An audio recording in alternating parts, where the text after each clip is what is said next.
Hey there, hunters, and welcome back to the Gunners Guild. Today we're going to be covering some bowgun topics, and I'm going to be answering questions I've been frequently getting regarding gunning and Sunbreak. I might as well answer them all here publicly so we can have it on record and it's easily accessible. So let's just begin with this. Starting with the tune-up stuff, I guess. So the first question was, what does tune-up do specifically? So tune-up at level 1 adds another level of recoil down for silencer, so it's 2 levels. And yes, that does stack with recoil down, so you can have up to 5 levels of recoil down. Shield takes less chip, but that's kind of hard to gauge, to be honest. And 1 level of reload speed if you have no mods on. Yes, this also stacks with reload up skills, so you can have 4. At level 2, this does the level 1 stuff, plus it adds 2.5% more raw for long and power barrels.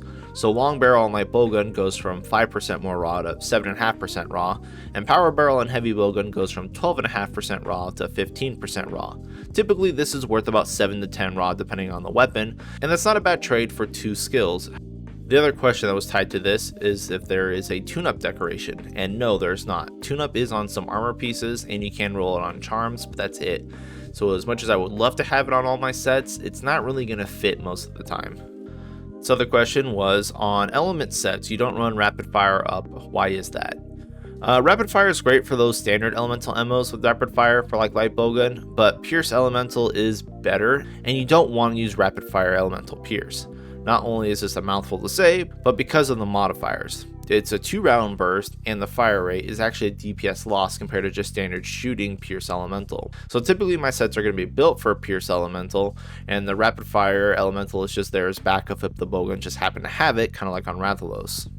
This other elemental question was, why do you not use Crit Element, Charge Master, or Mail of Hellfire in elemental builds?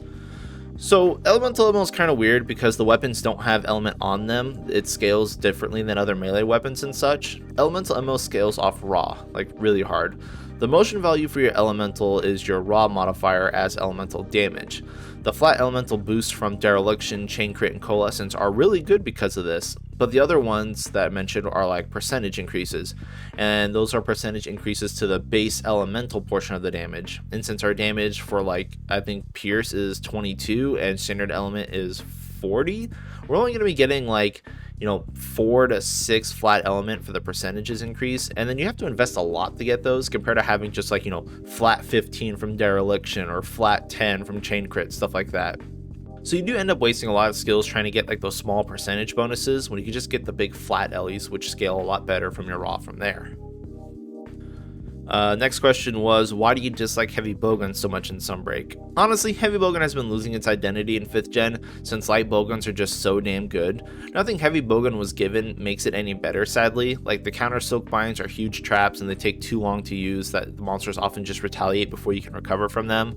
They often just get obliterated by multi-hitbox moves and moves with explosions, which actually covers a lot of monster attacks, to be honest. Heavy bowgun also just doesn't really have enough mobility to deal with Sunbreak monsters and their master rank movesets without using the redirection skill, at least in a TA setting where you can't lock down monsters with traps and cats, and I play TA, so yeah, it's more of a personal thing. I just wish heavy bowgun got something to make it stand out compared to light bowgun. Next question is, why don't you recommend a normal heavy bowgun? So this is largely due to my hatred of normals, but there's also just not much of a reason to. I mean, sure, you can have a normal 3 heavy bowgun, but I don't see that there's any benefit to doing that when light bowgun just does it better. Heavy bowgun shoots on average about 12.5% faster than light bowgun, but light bowgun gets 30% more damage with normals with the use of critical firepower. On top of the Orgasmagorm light bowgun just being insane, it's just as strong as any heavy bowgun on its own. So like, you can use normal heavy bowguns if you want to intentionally slow yourself down, but I don't see any upside to using it when you can just run normal light bowgun and have all that mobility. So next question was, what is wrong with the new SILKBINDS? You say they're useless. They kinda are in a DPS perspective. Look, I'm here just to figure out what's optimal. If you enjoy using the SILKBINDS and such, by all means go for it, but this includes things also like special MOs. The reason why I don't use any of them and I don't like them is because our fire rate is so high. Using special MOs and SILKBINDS that do damage end up actually losing you more DPS than you're getting, as you do have to spend time setting them up, like equipping them and loading the ammos and all that stuff. And our fire rates are so fast, they're like half a second in here, so you're losing a ton amount of time trying to set up your special MOs when you could just be shooting instead. We're losing about 500 damage per second, honestly. So something like the new light bowgun machine gun skill is cool, but you can't really scale it, and it ends up just costing more damage than it's worth if you spent the same time just shooting. Same for special ammos and heavy bowguns and stuff. Setting Sun or whatever the Silkbind heavy bowgun has that slows down the ammo is actually good for Pierce and Elemental Pierce. I do recommend those, but you can only use those when the monster's kind of down, at least effectively in a TA setting. The speed up bullet one's kind of useless. Siege, again, is also a huge shit show, as it has different capacities for different ammos. Like lower ammos can shoot about 12 shots before overheating, and higher ammo can do about 6, maybe to 8. Problem with this is that since it starts off slow and then ramps up to build its fire rate, the higher level ammos end up not making up the time lost due to the slow fire rate initially. You can just manually shoot faster on average. The level 1 and level 2 ammos can get higher rate of fire on average, but you're also using level 1 and level 2 ammos on a heavy bowgun, and there's never a reason to do that. So yeah, it's bad.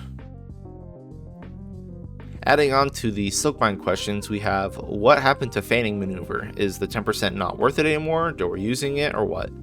And honestly, I would still be using fanning maneuver if I could. It's a relatively nice evade and the 10% damage is cool, but unfortunately it's in the same slot as countermines. And countermines is so much faster to use and extremely safe.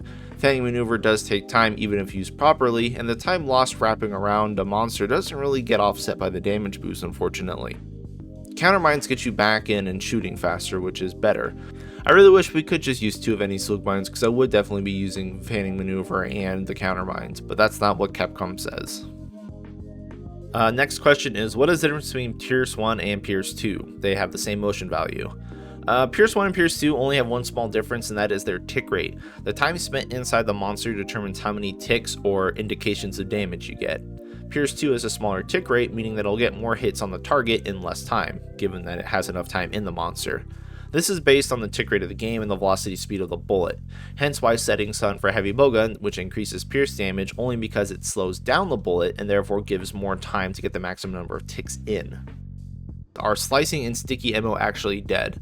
Stickies weren't even really good in base rise, to be honest. It was just an easy win button for people who didn't want to aim. Its damage output was really not that good to begin with. It's just, it chain locked monsters with KOs, so it's kind of easy. But now sticky damage with the limited ammo is definitely bad, and we won't get through a hunt even with the new food skills for them. So you definitely need to restock a couple times, and I ain't about that life. Plus, again, its damage is awful just compared to like standard shooting and raw ammos and stuff. They're still effective at KOing, even though they lost about 40% of their KO values on like level 2 and level 3 ammos. Like, they're not going to chain lock monsters anymore, but it's still nice to get 1 or 2 KOs if you need them, just not like 9 like base rise. Slicing right now is also decently strong as an ammo on its own, but you just can't manage to kill monsters in master rank with a limited capacity of 60 shots that you have.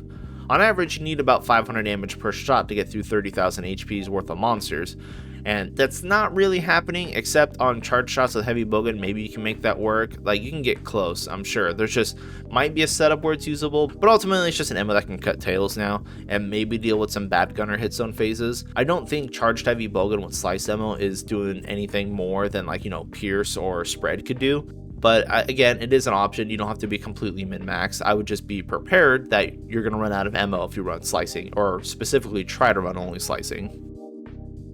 And the last question we have is about dodging with bowguns. Where, what, why, and how? It's kind of a loaded question, lots to unpack here. So dodging with bowguns is kind of tricky. It may seem like it's not, but when you want to be optimal about it, it is. Let's go ahead and start with the light bowgun. So light bowgun has a few options: standard roll, the evade slide switch skill, the fanning maneuver, vaulting maneuver, and countermines. Let's just get rid of vaulting maneuver. It's a death sentence as monster hitboxes extend way into the sky and it's not super reliable to dodge stuff with. Fanning maneuver is great when you get that 10% damage boost, but as I mentioned before, it shares a slot with countermines, so we're not going to be using that. So we're left with the roll or the slide and countermines. Pick whichever roll or slide you want, dealer's choice. I just like standard roll. But the way light bowgun needs to evade is actually by not trying to evade at all. Light bowgun has so much mobility with shooting that you can typically strafe and walk around monsters and try to avoid attacks that way while keeping your damage up, because you just shoot and walk. You also have the added benefit of not using stamina by doing this, which means you can effectively use max might. Rolling is more for spacing purposes if you can't walk away fast enough, which is why I prefer it over the slide, but you can also run like evade extender on the slide, that's fun too. And then we're going to be using the countermines as pretty much a get out of jail free card. It's fast and you can use it in a pinch, and it has an insane amount of iframes so that you can pretty much avoid any attack with it. Icing on the cake is that it also does not use stamina, so you can maintain max might longer by just using that and walking around stuff. It's another reason why I prefer it over feigning maneuver. So dodging with light bowgun is actually going to be less about dodging and more about positioning and then using a dodge to mess up. You want to maintain stamina as much as possible. Some monsters like Rajang, I mean, you're going to have to roll, and at that point, your max might's kind of out of the window. But other than that, walk, shoot, countermine when you have to. On heavy bowgun side, unfortunately, we have a lot of dodges.